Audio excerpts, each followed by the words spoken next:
ఏముంది, షర్మిల వస్తుంది, జగన్ ఓటమి ఖాయము అని చెప్పేసి మళ్ళీ ఇది ఒక స్ట్రాటజీ మొదలు పెట్టారని చెప్పి మనం అనుకోవాలి. మొన్నదా చంద్రబాబు నాయుడు ఒక సూపర్ పవర్ అన్నారు, తర్వాత జగన్ ఉన్నాడు అన్నారు, జగన్ని ఓడించడానికి పవన్ ఉన్నాడు, ఓట్లు స్ప్లిట్ అవుతాయి అన్నారు.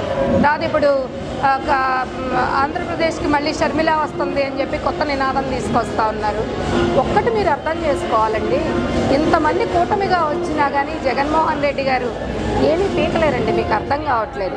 ఇవాళ షర్మిల ఒక సూపర్ పవరు కాబట్టి షర్మిల వస్తుంది, ఆర్కే కలిసేసి షర్మిలతో చాలా ఓట్లు స్ప్లిట్ చేస్తారు, కట్ అయ్యే ఛాన్స్ ఉంది ఓట్లన్నీ కూడా Sharmila with the help of ఆళ్ళ రామకృష్ణారెడ్డి అని చెప్పేసి ఏదో అభూత కల్పనలు చేస్తూ మళ్ళీ అదొక స్ట్రాటజీ గేమ్ ప్లే చేశారని చెప్పి మనం అనుకోవాలి.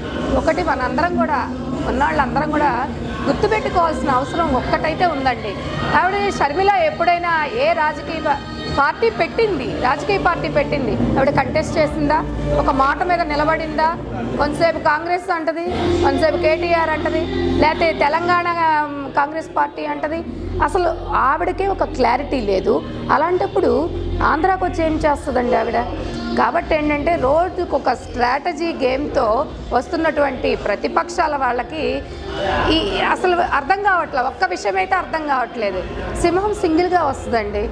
జగన్మోహన్ రెడ్డి గారు కాంగ్రెస్ని ఎప్పుడైతే ఎడంకాలతో తన్ని 151 సీట్లు సాధించుకొని అధికార పీఠాన్ని దక్కించుకొని మరి నవరత్నాలని ప్రవేశపెట్టి సక్సెస్ఫుల్గా ఎంత బాగా ఆంధ్ర రాష్ట్రాన్ని పరిపాలిస్తూ ఉన్నాడో మనందరం కూడా చూస్తూ ఉన్నాం.